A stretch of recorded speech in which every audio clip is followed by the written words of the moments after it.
ლარის კურსი ეცემა ეროვნული ვალუტა დოლართან მიმართებაში ბოლო 24 საათში 2 თეთრამდე გაუფასურდა. ჩინეთთან თავისუფალი ვაჭრობის შესახებ მოლაპარაკება იწყება, რა შედეგი დასრულდა საქართველოს-ჩინეთის პრემიერ-მინისტრების შეხვედრა.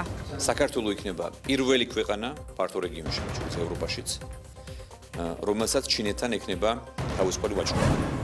რთველი საპროტესტო გამოსვლების ფონზე კახეთი აქციებმა მოიცვა, რატომ საუბრობს ხელისუფლება მართულ პროცესზე. სამოთში სახელმწიფოს ჩავაბაროთ ყურძენ იძმაო. არ არის კლიენტი, სად წავიღოთ? აი მე მითხარ. სახელმწიფო ჩაიბარეს იმ შემთხვევაში, თუ კერძო სექტორი არ ჩაიბარებს ყურძენს. თურქეთის საკურორტო ზონებში სიმშვიდეა საგარეო საქმეთა სამინისტრო საქართველოს მოქალაქეებს გაფრთხილებას აძლევს. დღეს თბილისში მხატვარ ვახო ბუღაძის პერსონალური გამოფენა იხსნება. 2013 წლიდან დღემდე შექმნილი 70-მდე ფერწერული ნამუშევარი ეროვნულ გალერეაში გამოიფინება. საღამოშიდობის ეთერშია მოამბე 20 საათზე სტუდიაში თამარ ურუშაძე მუშაობს. საქართველოს ჩინეთთან თავისუფალი ვაჭრობის შესახებ მოლაპარაკებას იწყებს.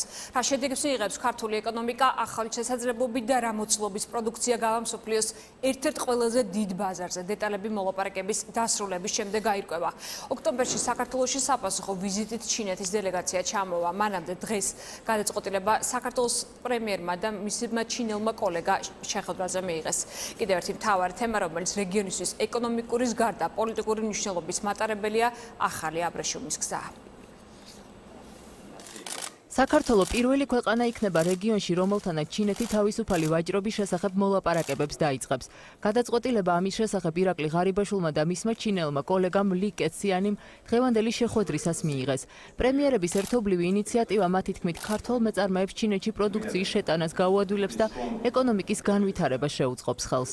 საქართველო იქნება პირველი ქვეყანა მთელს რეგიონში, არა მხოლოდ ჩვენს კავკასიის რეგიონში, არამედ ფართო რეგიონში, მათ შორის ევროპაშიც, რომელსაც ჩინეთთან ექნება თავისუფალი ვაჭრობა. ეს ჩვენთვის ძალიან დიდ სარგებლობას მოიტანს.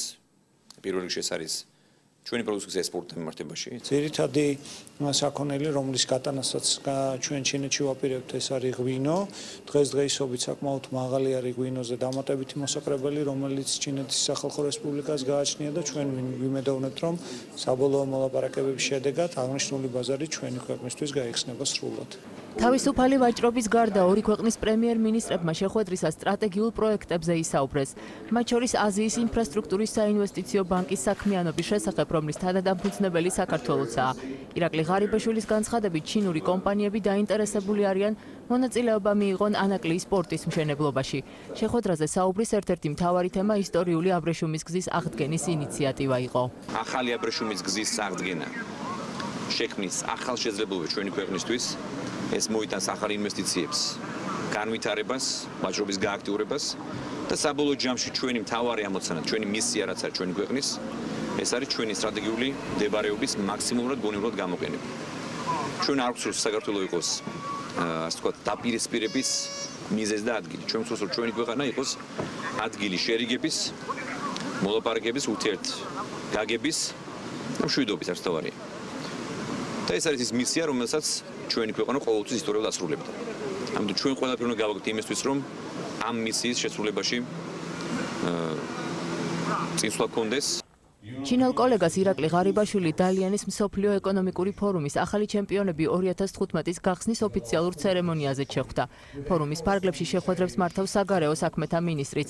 ჩინელ კოლეგას გიორგი კვირიკაშვილი ორ ქვეყანას შორის ეკონომიკური ურთიერთობების გაღრმავებაზე ესაუბრა და საქართველოში დაპატიჟა. აბრეშუმის გზის პროექტის ფარგლებში მათ გამოხატეს მზადყოფნა, რომ დააკეთონ ძალიან მსხვილი ინვესტიციები. პირდაპირი მესიჯი იყო, რომ ეს მითითება მიეცემათ ფაქტიურად ყველა სტრუქტურას, რომ მაქსიმალურად მეტი ითანამშრომლონ საქართველოს შესაბამის სტრუქტურებთან. ჩვენ ვისაუბრეთ ასევე ჩვენს ურთიერთშემხვედრ ნაბიჯებზე პოლიტიკურ ჭრილში, რაც ეხება საქართველოს ტერიტორიული მთლიანობის და სუვერენიტეტის მხარდაჭერის მიმართულებით გადადგმულ ნაბიჯებს. როგორც გაირკვა, ჩინელი ინვესტორები რამდენიმე ბიზნეს პროექტით უკვე დაინტერესდნენ. უმსხვილესი კომპანია დონფანგ ელექტრიკი მონაწილეობას ტყიბულის 150 მეგავატიანი ნახშირზე მომუშავე თბოელექტროსადგურის მშენებლობაში მიიღებს. პროექტის ჯამური ღირებულება 180-200 მილიონი ამერიკული დოლარია. საქართველო არის ძალიან ლამაზი და ყოველმხრივ კონკურენტუნარიანი ქვეყანა მსოფლიო ბაზარზე. ჩვენი ჯგუფი საქართველოში 150 მეგავატიან თბოელექტროსადგურს აშენებს. დღეს ამ პროექტს მხარდაჭერა პრემიერმაც გამოუცხადა. ჩვენ კომპანიას ყველანაირად შესწევს ძალა, რომ ეს პროექტი საქართველოში წარმატებით განახორციელოს. დღესვე გაფორმდა ურთიერთთანამშრომლობის მემორანდუმი დალიანის თავისუფალ სავაჭრო ზონასა და ქართული ღვინის კომპანიას შორის, რაც იმას ნიშნავს, რომ შეთანხმების საფუძველზე ქართული ღვინის კომპანია ჩინეთში ღვინის რეგულარულ ექსპორტს დაიწყებს. ჩვენთვის დიდი პატივია საქართველოსთან მემორანდუმის გაფორმება. მე მჯერა, რომ ჩვენი თანამშრომლობა სამომავლოდ გაღრმავდება. ინტერესი ძალიან დიდია და ვფიქრობ, რომ ჩვენი კომპანია არ იქნება ერთადერთი, ვინც შემოვა ამ ბაზარზე და ვფიქრობ, რომ ეს წარმატება იქნება ქართული მეღვინეობის ინდუსტრიისთვის. ეს ბაზარი ძალიან დიდია, ჯერ კიდევ აუთვისებელია, ვფიქრობ და ქართულ ღვინოს აქვს პოტენციალი, რომ დაიკავოს ამ ბაზარზე თავისი ნიში. კიდევ ერთი ურთიერთთანამშრომლობის მემორანდუმი დალიანის მუნიციპალიტეტსა და აჭარის ავტონომიურ რესპუბლიკას შორის გაფორმდა. მემორანდუმი მიზნად ქართველი და ჩინელი ხალხის დაახლოებას და რამდენიმე მიმართულებით ურთიერთობების გაღრმავებას ისახავს. ეს არის განათლება, კულტურა, სპორტი, ასევე ტურიზმის მიმართულება იქნება აუცილებლად წინ წამოწეული, სავაჭრო ურთიერთობები, სოფლის მეურნეობის მიმართულებით თანამშრომლობა. ქართული დელეგაცია დალიანის შემდეგ სამუშაო ვიზიტით პეკინში გაემგზავრა. 2 ლარი და 40 თეთრი ვალუტის კურსი დოლართან მიმართებაში ბოლო 24 საათში თითქმის 2 თეთრით გაუფასურდა. ეს ეროვნული ბანკის მონაცემებია, სავალუტო ჯიხურებსა და კომერციულ ბანკებში კი დოლარის კურსი 2 ლარს და 44 თეთრს აღწევს. პოლიტიკოსები და ექსპერტები ლარის დევალვაციას საგარეო ფაქტორებით ხსნიან. კიდევ ერთ მიზეზად დღეს კომერციული ბანკებისთვის გაცემული რეფინანსირების გაზრდილი სესხები დასახელდა. დღეს დილიდან ეროვნულ ბანკსა და სავალუტო ჯიხურებს შორის კურსთა სხვაობამ თითქმის 6 თეთრი შეადგინა. ეროვნული ვალუტის გაცვლითი კურსი დოლართან მიმართებაში სავალუტო ჯიხურებში 2 ლარსა და 44 თეთრს შეადგენდა. მთავრობის ეკონომიკური გუნდის წევრები ლარის დევალვაციას საგარეო ფაქტორებით ხსნიან, თუმცა აქვე განმარტავენ, რომ ყველა პარამეტრით ინვესტიციების, ტურიზმის და ექსპორტ-იმპორტის კუთხით გაუმჯობესებული მაჩვენებლებია. მეორე კვარტალში დაახლოებით 180 მილიონი დოლარით არის გასულ წელთან შედარებით გაუმჯობესებული. ეს არის ექსპორტსა და იმპორტს შორის სხვაობა. ტურიზმსაც ალბათ ყველა ატყობს, რომ საკმაოდ მნიშვნელოვანი არის გაზრდილი ტურისტული ნაკადები. მეორე კვარტალში 81%-ით გაზრდილი პირდაპირ ინვესტიციების მოცულობა მდგომარეობას ვერ ცვლის. ლარზე დაწოლას პოლიტიკოსების შეფასებით მთავარ სავაჭრო პარტნიორ ქვეყნებში არსებული კრიზისული მდგომარეობა ახდენს. დოლართან მიმართებაში რეგიონის ქვეყნების სავალუტო კურსი ასე გამოიყურება. 1 დოლარი სომხეთში 4.85 მიასედი დრამი ღირს, აზერბაიჯანში 1.5 მიასედი მანათი, თურქეთში 1 დოლარი 3.4 ლირა გახდა, უკრაინაში 1 დოლარი 21.7 მიათედი გრივნა ღირს, ხოლო რუსეთის ფედერაციაში 1 დოლარი 69 მანეთით განისაზღვრა. ამერიკული დოლარი პოზიციებს იმყარებს ევროსთან მიმართებაშიც. ქართული ეკონომიკა არის პატარა ეკონომიკა და ღია ეკონომიკა. თურქეთის რესპუბლიკაში თქვათ ლირა იყო დაახლოებით ლირა და ლარი ერთნაირად ფარდობის იყო დოლართან მიმართებაში. დღეს მდგომარეობით 1 დოლარი შეგიძლიათ თურქეთში შეიძინოთ 3 ლირად. არ შეიძლება გადაწყვეტილების მიღების ამგვარი მექანიზმი, სადაც მთავრობის წევრები, პრემიერ-მინისტრი თვითონ და სხვა ძალიან ისეთი მნიშვნელოვანი ფიგურები, რომლებიც რეალურად უნდა ღებულობდნენ გადაწყვეტილებებს, ვერ ღებულობენ. ეს აზიანებს იმას, რომ გვიანდება ინვესტორის შემოსვლა. გაუმჯობესებული პარამეტრების და საგარეო ფაქტორების გათვალისწინებით ექსპერტები თვლიან, რომ ლარი მაინც ხელოვნურად უფასურდება. ამის ერთ-ერთ მთავარ მიზეზად კომერციულ ბანკებზე გაცემულ რეფინანსირების გაზრდილ სესხებს ასახელებენ. ექსპერტების მონაცემებით ეროვნული ბანკი კომერციულ ბანკებზე საშუალოდ კვირაში 1 მილიარდ ლარს გასცემს, რაც ბაზარზე ლარის მოთხოვნას ამცირებს, ხოლო დოლარისას ზრდის. ექსპერტები ეროვნულ ბანკს საერთაშორისო სავალუტო ფონდის რეკომენდაციების იგნორირებაშიც ადანაშაულებენ. ყოველ კვირა მილიარდზე მეტი. ლარი გაიცა კომერციულ ბანკს. დიახ. მაშინ როცა ეს ამ მილიარდ ლარზე კომერციულ ბანკებს მოთხოვნა აქვს და ეს მილიარდ ლარზე მოთხოვნა შეიძლება დაკმაყოფილდეს ერთის მხრივ ვალუტის ბაზარზე გაყიდვით და ლარზე მოთხოვნის გაზრდით, ან ბაზარზე დამატებითი ლარის საშუალების მოძიებით და მოზიდვით. არც ინვესტიციები, არც სხვა ეკონომიკური პარამეტრები ჯამობრივად პირიქით უწყობენ ხელს კურსის გამყარებას და არანაირად არ მოხვდებიან უარყოფითად. ერთ-ერთი ფაქტორი, რომელიც მოხვდებს უარყოფითად, ეს გუშინ დაფიქსირდა 100 მილიონით გაიზარდა რეფინანსირება კომერციული ბანკების მიმართ და წმინდა დავალიანია კომერციული ბანკების ეროვნული ბანკის მიმართ 700 მილიონ ლარამდე. ზოგადად სავალუტო კურსის ფორმირებაზე მოქმედებს სამაზრო ფაქტორები. როგორც არის მოთხოვნა და მიწოდება კონკრეტულ სიტუაციაში. აი ეს აყალიბებს კურსს. თუ საუბარია ზოგადად ზემოქმედების ფაქტორებზე, ზემოქმედების ფაქტორები შეიძლება იყოს თქვა საგანმანათლებლო ბალანსის მაჩვენებელი. დღის ბოლოს ეროვნულმა ბანკმა ახალი გაცვლითი კურსი დაადგინა, რომლის მიხედვითაც 1 დოლარის ღირებულება 2 ლარით და 40 თეთრით განისაზღვრა. გაუფასურებამ თითქმის 2 თეთრი შეადგინა. საქართველოს ეროვნული ბანკის შესახებ კანონიკი მალე ძალაში შევა. გიორგი მარგოლაშვილმა უკვე მოაწერა ხელი კანონს, რომელიც უმაღლესმა საკანონმდებლო ორგანომ პრეზიდენტს კიდევ ერთხელ ვეტოს დაძლევის შემდეგ გადაუგზავნა. ქართული კანონმდებლობის მიხედვით კანონპროექტი ახლა ჯერ საკანონმდებლო მაცნეში უნდა გამოქვეყნდეს, რის შემდეგაც ის ამოქმედდება. პრეზიდენტის ადმინისტრაციამ დღეს კიდევ ერთხელ დააფიქსირა საკუთარი პოზიცია, რომ პრეზიდენტი არ ეთანხმება მიღებულ ცვლილებას და თვლის, რომ პარლამენტი შეცდა. საქართველოს პრეზიდენტი დღესაც არ ეთანხმება ეროვნული ბანკის თაობაზე მიღებულ კანონთა პაკეტს. პრეზიდენტი ხელს არ მოაწერს ვეტო დაძლეულ კანონს, მხოლოდ იმ შემთხვევაში, თუ მისი აზრით ეს კანონი ან მისი რომელიმე ნორმა ეწინააღმდეგება რაიმე ბაზისურ, ფუნდამენტურ ღირებულებას. და ამასთან ამ შემთხვევაში საქმე არ ქონდა. კახეთში აქციები არ თველი დაიწყო, მოსახლეობის ნაწილი კი ქუჩაშია და ვაზის აჩეხვით იმუქრება. დედოფლის წყარო, სიღნაღი და დღეს უკვე გურჯაანი. ადგილობრივები ყურძნის ფასის გაზრდას ითხოვენ. ხელისუფლება გარკვეული ჯგუფების ინტერესებზე საუბრობს, არ გამორიცხავს, რომ პროცესები იმართება. დღეს მინისტრმა თქვა, რომ სახელმწიფო ბიზნეს ფასს ვერ უკარნახებს. ღირებულება კი საბაზრო ფასიდან გამომდინარე დადგინდება. რას თავაზობს მთავრობა მევენახეებს და როგორია პასუხი? ნახეთ დეტალები სიუჟეტში. ყურძენი არის შემოსული, დასაკრეფად არის მომზადებული, მაგრამ ფასის გამო ჯერ ვერ ვკრეფავთ. 4 ტონამდე ყურძენი უკვე დამწიფებულია. სიღნაღის რაიონის სოფელ ვაქირში მცხოვრები იულონ ნანობაშვილი მოსავლით კმაყოფილია, თუმცა ამბობს, რომ დაბალი ფასის გამო რთველის დაწყებას არ ჩქარობს. უჩდება ყურძენი, თუ დროზე არ მოიკრიფეს, ესე წყალში გადაგვეყრება. ხვალდეთ ეს ყურძენი იქნება ეხლა თუ არის 10% გაფუჭებული, ხვალე-ხვალდეთ იქნება 9-ვარი. 3 დღის შემდეგ, 4 დღის შემდეგ იქნება თლიანად ეწევანი გადასახადები. ხალხს ცეცხლი აქვს.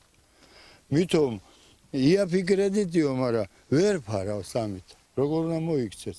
უბრალოდ გამოსავალი როგორ უნდა ნახოს ადამიანმა არ ვიცი. ვერ რავყიდი, წამო უნდა მოგხიდო, წამო. დღეს კაროჩი მანქანადა. საათ სახე 75-ში და 70-ში და 60-ში სახელმწიფოს ჩავაბაროთ ყურძენი ძმაო. არ არის კლიენტი, სად წავიღოთ? აი მე მითხარ. იულონ ნანობაშვილის მსგავსად ყურძნის წლევანდელ ფასს კახეთში სხვა მევენახეებიც აპროტესტებენ. მათ დღეს კახეთის რამდენიმე რაიონში აქცია გამართეს და ხელისუფლებას ყურძნის ფასის სუბსიდირების გაზრდისკენ მოუწოდეს. წინააღმდეგ შემთხვევაში მათი ნაწილი ვენახების გაჩეხვით იმუქრება. 1 გექტრის მოყვანა მე პირადად დამიჯდა 2000 ლარამდე. ხოცოდუა გლეხი. დღეს ის რაც დახარჯა ამ ხალხმა, იმის ნახევარსაც არ აძლევენ. არც პასუხს გვაძლევენ ოფიციალურად, რომ მითხრას, რომ აი დღეს მივიღებთ ხალ. ეს რა არის? სახელმწიფოში ვცხოვრობ. ფასი არის ნამდვილად ძალიან დაბალი. ალბათ კახეთში არ მეგულება ოჯახი, რომ ყველას ბანკის ვალი გვაქვს. აი ეს არის ჩვენ ეს არის მასხარდაგდება. ეს უბრალოდ რეალურად რო ვიმჯეროთ ჩვენ თქვა. წლევანდელი ყურძენი რო იძახიან დიდი რაოდენობით, ეს არაფერი დიდი რაოდენობა. გასულ წელს მილიონობით ვაზი ჩაიყარა და მილიონზე მეტი ვაზისა ზაკაზები აქვს წელს მიღებული. თქვენ კაი ხალხო, მთავრობას მიუმართოთ, თუ კი არ აქვს ის საშუალება და გლეხი ვერ დააკმაყოფილებენ, მომავლით ვინაც. თქვენ და გლეხი მიხედავს თავისთავად და სულ სხვა რამე გააშენებს. მევენახეების პროტესტს უსაფუძვლოდ მიიჩნევს ღვინის ეროვნული სააგენტოს თავმჯდომარე, რომელიც წელს რთველის საკოორდინაციო შტაბს ხელმძღვანელობს. მისი თქმით, ის ფასი, რომელსაც გლეხებს სახელმწიფოს თავაზობს მევენახეებს, საკმაოდ დიდი მოგების მიღების შესაძლებლობას აძლევს. ყურძენი გადამუშავებელი არ დარჩება, უკიდურეს შემთხვევაშიც კი მევენახე იმაზე მეტ შემოსავალს მიიღებს, ვიდრე დაუჯდა მას ყურძნის მოყვანა, ფასებიც დაწონებულებად მოიმატებს ხარისხთან შესაბამისობაში. გიორგი სამანიშვილის პოზიციას სოფლის მეურნეობის მინისტრიც იზიარებს. მისი თქმით, გლეხებს გასაყიდი ყურძენი წელს არ დარჩებათ. თუ ღვინის ქარხნები ყურძენს არ ჩაიბარებენ, სახელმწიფო რქაწითელის ჯიშის ყურძენში 60 თეთრს, საფერავში კი 85 თეთრს გადაიხდის. გლეხების საპროტესტო აქციას კი ოთარ დანელია მართულს უწოდებს. ეს გახლავთ ჩვენი მინიმალური სრული ფასები, იმისთვის რომ ჩვენ არ ვიყოთ კონკურენტები და ამასთან მე მინდა სრული პასუხისმგებლობით გითხრათ, რომ პრაქტიკულად ეს გახლავთ თითქმის 100%-იანი მოგება გლეხებისთვის. ჩვენ გავითვალისწინეთ და სწორედ ამ მომენტით შევედით სუბსიდირებაში, დავითვალეთ რა თვითღირებულებები, რომელიც ახლავს თან ყურძენს. ღვინის მწარმოებელი კომპანიების უმრავლესობაში ამბობენ, რომ წელს ყურძენში სახელმწიფოს მიერ დადგენილ ფასზე მეტს ვერ გადაიხდიან. ყურძნის დაბალი ფასის მიზეზად მეღვინეები ექსპორტის შემცირებას ასახელებენ. ფაქტობრივად საფერავისა გამოიკვეთა 70+15. ჩვენ რავი ჯერჯერობით მაგ ფასებზე ვფიქრობთ, როგორ იქნება არ ვიცი. დიდ რაოდენობას ვერ მივიღებთ იმისა, რომ გვინდა რომ მოსახლეობას დავეხმაროთ. თავრობას ვერჩი დავუდით, მაგრამ ფაქტია, რომ ღვინო სითხე ვერ გავიდა, ექსპორტი შემცირდა და მაგან განაპირობა ეს ყველაფერი. თველი 2015 კახეთში უკვე დაწყებულია. ოფიციალური მონაცემებით 4000 ტონა ყურძენი მევენახეებმა უკვე ჩააბარეს. და რა ხდება თურქეთში, სადაც ბოლო რამდენიმე დღეა არეულობაა ქვეყანაში ამ დროისთვის სიმშვიდეა, შეტაკებები ღამის შემდეგ აღარ განმეორებულა, ვითარება სტაბილურია იმ საკურორტო ზონებში, სადაც საქართველოს მოქალაქეებიც იმყოფებიან. საკონსულოს ინფორმაციით დახმარების თხოვნით არც ერთ ქართულ ტურისტს დიპლომატიური მისიისთვის ამ ეტაპზე არ მიუმართავს. რესტორნებს, ღამის კლუბებს, მაღაზიებს, ადგილობრივი მოსახლეობისა და პოლიციის კუთვნილ მანქანებს ცეცხლი თითქმის ერთდროულად გვიან ღამით მოედო. არეულობა ალანიაში თურქი ნაციონალისტების ქუჩაში გამოსვლას მოყვა, რომლებმაც ეგრეთ წოდებული მოლოტოვის კოქტეილები პროქურთული სახალხო დემოკრატიული პარტიის ოფისებს დაუშინეს. შეტაკების შედეგად არიან დაშავებულები, თუმცა მათ შორის უცხო ქვეყნის მოქალაქეები არ არიან. დაღუპულთა შესახებ კი ინფორმაცია არ ვრცელდება. ვესაუბრეთ ჩვენს მგზავრებს, რომლებიც იმყოფებიან ამ ეტაპზე ანტალიის რეგიონში. მათ ისინი საერთოდ საქმის კურსშიც კი არ იყვნენ, ანუ რა ხდებოდა, აბსოლუტური სიმშვიდეო, ესე გითხრეს და არაფერი ჩვენთან არ ხდებაო. საკურორტო ზონებში სიმშვიდეა და ის ტერიტორია, სადაც ინციდენტი მოხდა, ამ ზონებისგან მოშორებითაა. ამ დრომდე რაიმე სახის საჩივარიან მიმართვა ტურისტების მხრიდან არ ყოფილა. მომხდართან დაკავშირებით საქართველოს საგარეო საქმეთა სამინისტრომ საგანგებო განცხადება გაავრცელა, სადაც თურქეთში მყოფ მოქალაქეებს სიფრთხილისკენ მოუწოდებს. საკონსულოში განმარტავენ, რომ საგანგებო დამოქმედად ცხელი ხაზის, თუმცა ამ დრომდე მათთვის დახმარების თხოვნით არავის მიუმართავს. საქართველოს მოქალაქეებს შორის არც დაზიანებული, არც დაზარალებული არავინ არ არის, მენთან არავისგან მსგავსი ინფორმაცია არ გვექნება. ამ წუთის მდგომარეობით საკურორტო ზონებში და ქვეყნის დასავლეთით არანაირი საფრთხე არ არის. მომხდარში და ძალადობის საქეზებაში პროქურთული სახალხო დემოკრატიული პარტია თურქეთის მმართველ გუნდსა დანაშაულებს. პარტიის ლიდერი აცხადებს, რომ ხელისუფლება ქვეყანაში სამოქალაქო ომის გამოწვევას ცდილობს. მისი მხარდამჭერები კი ლინჩის წესით გასამართლების კამპანიის საფრთხის წინაშე დგანან. თურქეთის ოპოზიციური ძალები კი თვლიან, რომ არეულობის გამო ნოემბერში დაგეგმილი არჩევნები სავარაუდოდ არ ჩატარდება. თურქეთში ბოლო პერიოდში განვითარებულ მოვლენებს ანკარაში ოფიციალური ვიზიტით მყოფი დონალდ ტუსკი გამოეხმაურა. ჩვენ განვიხილეთ ქურთისტანის მშრომელთა პარტიის პრობლემები და ტერიტორიების საკითხი. რა თქმა უნდა, ასევე გავამახვილეთ ყურადღება იმაზე, რომ საჭიროა ყველა სახის ძალისხმევა ქურთების სამშვიდობო პროცესის სწორ კალაპოტში დასაბრუნებლად და მე ვიმედოვნებ, რომ ეს შესაძლებელია. ალანიაში არეულობა მას შემდეგ დაიწყო, რაც ქურთების მუშათა პარტიის მებრძოლებმა ავტობუსი ააფეთქეს, რასაც 14 სამართალდამცველი ემსხვერპლა. თურქეთმა საპასუხოდ ერაყში ქურთების სამხედრო შენაერთების წინააღმდეგ ავიადარტყმები განაახლა და სახმელეთო ჯარები შეიყვანა. კიდევ ერთხელ მინდა სამძიმარი გამოვთქვა უსაფრთხოების სამსახურების წარმომადგენელთა და იმ მოქალაქეების დაღუპვის გამო, რომლებიც შეეწირნენ ტერორისტულ თავდასხმებს. ყველამ უნდა იცოდეს, რომ ჩვენ არ შევტრკებით ამ ბრძოლაში. თურქეთის მხრიდან ერაყის ჩრდილოეთ ნაწილზე გუშინ დაწყებული საჰაერო იერიშს, რომელიც დღეს გაგრძელდება, ეფექტური შედეგი მოჰყვა. დაძაბულობა თურქეთში გრძელდება დღეს გამთენიისა საგანგებო მდგომარეობის მიუხედავად, ქალაქ სიზრეში ქურთების მშრომელთა პარტიის ახალგაზრდულმა ფრთამ ცეცხლი გახსნა. შეიარაღებული პირები ჰაერში ისროდნენ. საქართველოს საგარეო უწყება მოქალაქეებს თურქეთის სამხრეთ აღმოსავლეთ რეგიონებში გადაადგილებისგან თავის შეკავებას ურჩევს. საქართველოს როგორც ევროპის საკონსტიტუციო სასამართლოების კონგრესის თავმჯდომარე საერთაშორისო კონფერენციას მასპინძლობს ბათუმში ფორუმს 40 ქვეყნის დელეგაცია ესწრება. დღეს გამოსვლები ჰქონდათ პრეზიდენტს და იუსტიციის მინისტრს. ღონისძიებას საქართველოში ევროპის საკონსტიტუციო სასამართლოების თავმჯდომარეები, ვენეციის კომისიის წევრები, საქართველოს მთავრობა და დეპუტატები დაესწრნენ.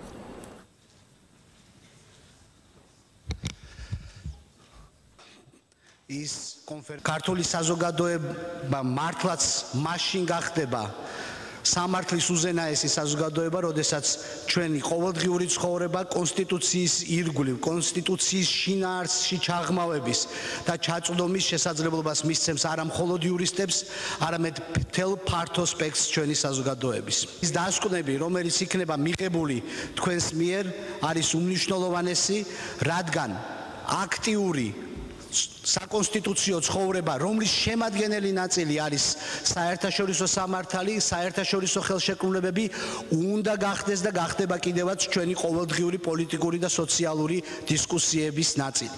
როგორც ამ ქვეყნის იუსტიციის მინისტრს მე შემიძლია გითხრათ, რომ თითოეული რეფორმის მიმართულების მიზანი, რომელშიც ჩართულია ჩვენი მთავრობა, არის ის, რომ ხელი შევუწყოთ ადამიანის უფლებების კულტურის დანერგვას და ადამიანის უფლებების დაცვას. კონსტიტუციური დემოკრატიის განმტკიცება ამ ქვეყანაში არის ძალიან მნიშვნელოვანი მიმართულება. ჩვენ უნდა გავაძლიეროთ სასამართლო სისტემა. სწორედ ამიტომ ჩვენი საკანონმდებლო რეფორმა ძირითადად ყურადღებას ამახვილებს სასამართლო მიმართულებაზე. საქართველოს ახლახანს მოაწერა ხელი ასოცირების შეთანხმებას ევროკავშირთან და ფაქტობრივად იგი იზიარებს და ხელმომწერია ევროპის ადამიანის უფლებათა ქარტიისა. ლუქსემბურგის სასამართლომ ამასთან დაკავშირებით განავითარა ძალიან ძლიერი ცვლილება იმის თაობაზე, რომ ევროკანონები უნდა იყოს ავტომატურად და ავტონომიურად დამავალდებულებელი სახელმწიფოებისთვის. მაგრამ მეორეს მხრივ ჩვენ ვთვლით, რომ ეს ყველაფერი უნდა განხორციელდეს ურთიერთშეთანხმებისა და ურთიერთზემოქმედების კუთხით. ეს იქნება ის საკითხები, რომლებზეც გეგმავთ დებატებს ამ კონფერენციაზე. ცდილობდა თუ არა კრიმინალური პოლიციის დეპარტამენტი ეგრეთ წოდებული კორტების სპეცოპერაციის საქმეზე მტკიცებულებების ფალსიფიკაციას და ითხოვდა თუ არა 2006 წელს ძალოვანი უწყება საქმეზე მომუშავე ექსპერტისგან კანონის დარღვევას. დღეს სასამართლომ სახელმწიფო ბრალდების 4 მოწმეს მოусმინა. ერთ-ერთმა ბალისტიკოსმა სასამართლოს უთხრა, რომ ყოფილი გამძიებელი ამჟამად ძებნაში მყოფი გრიგოლ კვირიკაძე მას ზურაბ აზაგაშვილის სხეულიდან ამოღებული ტყვის შეცვლას თხოვდა. დღეს ის სამართალდამცველის დაკითხეს, რომლის ოპერატიული ინფორმაციის საფუძველზეც 2006 წელს ბრალდებულ ირაკლი ფირცხალავას ძმა ლევან ფირცხალავა დააკავეს. მოწმის მტკიცებით მისთვის ფირცხალავას შესახებ ინფორმაცია ალექსანდრე ხუბულოვს არ მიუწოდებია. ეს გარემოება კი როგორც დაცვა ამბობს, ბრალდებულთა დანაშაულის მოტივს გამორიცხავს. ამ ექსპერტიზებითაც ძალიან ბევრი რამე გამოიკვეთა. ბრალდების მხარე ცდილობს, რომ ამ ექსპერტთა ჩვენებებით დაადგინოს, რომ ნაწილობრივ რა თქმა უნდა, რომ ვაზაგაშვილის ავტომანქანიდან გასვლას ადგილი არ ქონდათ, თუმცა არც ასე მარტივად დასაქმე.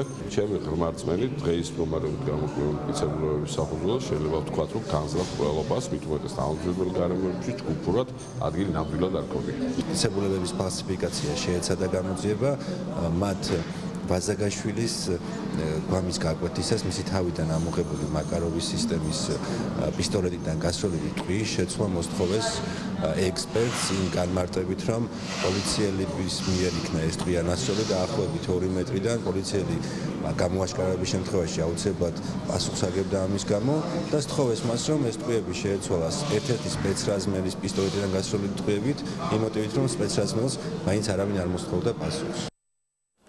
გორში დღეს სტალინის დაბრუნება მოითხოვეს. მოძრაობა სტალინელი და მისი მხარდამჭერი რამდენიმე ორგანიზაცია ქალაქის ცენტრში შეიკრიბა და ელოდებოდა პასუხს მერიისგან. აპირებს თუ არ აპირებს ხელისუფლება იოსებ ჯუღაშვილის ძეგლის დადგმას სკვერში. აქციის მონაწილეები მხოლოდ მას შემდეგ დაიშალნენ, რაც მათივე ინფორმაციით მერიისგან მიიღეს დაპირება, რომ საკითხი 2 ოქტომბერს საკრებულოს სხდომაზე გავა. აქციამდე ერთი დღით ადრე კი ამ ტერიტორიაზე პოსტამენტთან გარკვეული სამუშაოები დაიწყო. ამ დრომდე გაურკვეველია, ვინ გასცა ნებართვა. მერია კომენტარს არ აკეთებს.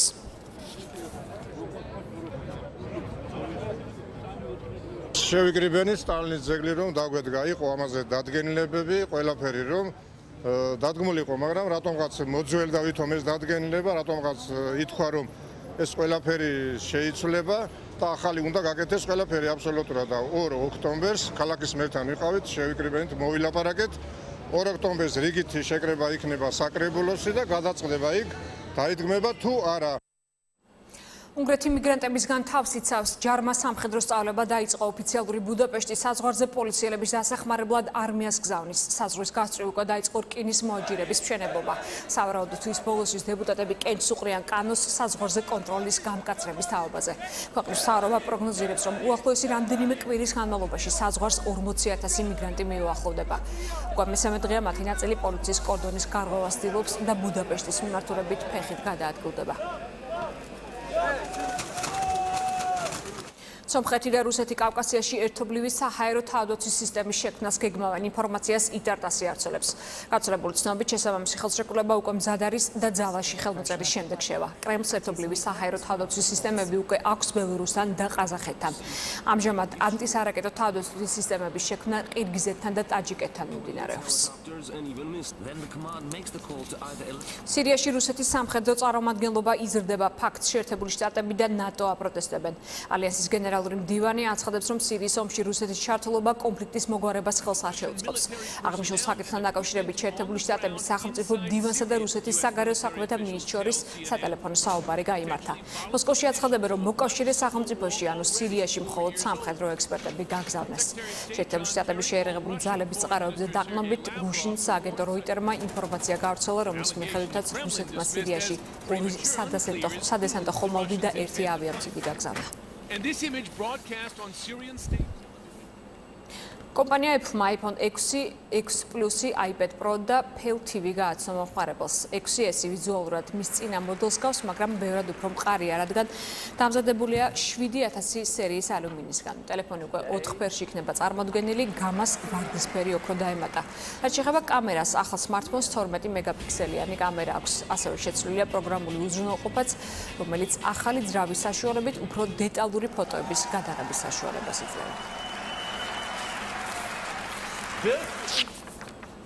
საკალათბურთო ნაკრების პირველი გამარჯვება ევროპის ჩემპიონატზე. ევრობასკეტის მეოთხე ტურში იგორ კოკოშკოვის გუნდმა მაკედონიის ნაკრებს 15 ქულიანი სხვაობით 90-75 ზლია. ამ გამარჯვებით შემდეგ საქართველოს ნაკრები პლეი-ოფში გასვლის რეალური შანსი აქვს.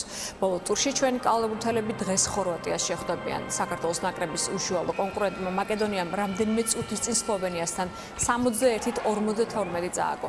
C ჯგუფის კიდევ ერთი შეხვედრა 23 საათზე საბერძნეთსა და ჰოლანდიას შორის შედგება. იგორ კოკოშკოვის მომდევნო ეტაპზე გასვლის შანსი საბოლოოდ ორივე შეხვედრის შედეგზე იქნება დამოკიდებული. საქართველო-ხორვატია 20 საათზე დაიწყება და მატჩის პირდაპირ რეპორტაჟს საზოგადოებრივი მაუწყებლის პირველი არხი შემოგთავაზებთ. სხვა გუნდებზე, სხვა შედეგებზე ვარ დამოკიდებული. მას ყველაზე სასიხარულოა, რომ საქართველოს ნაკრებმა მართლაც აჩვენა მაღალი დონის კალათბურთი, რაც იმედი გვაძლევს, რომ მომავალ წრეში გასვლის შემთხვევაში ვიბრძოლებთ უფრო მაღალი შედეგებისთვის. დრო იყო ერთი თამაში გვეთამაშა, ეხლა ცოტა შეიძლება გაგვეცნეს, იმიტომ რომ ნამდვილად კარგად ჩაიარა ამ თამაშმა და ყველაზე ბედნიერი რითიც არ არის ის, რომ ჩვენ დღეს ვითამაშეთ ის თამაში, რაც საქართველოს ნაკრებმა უნდა ითამაშოს.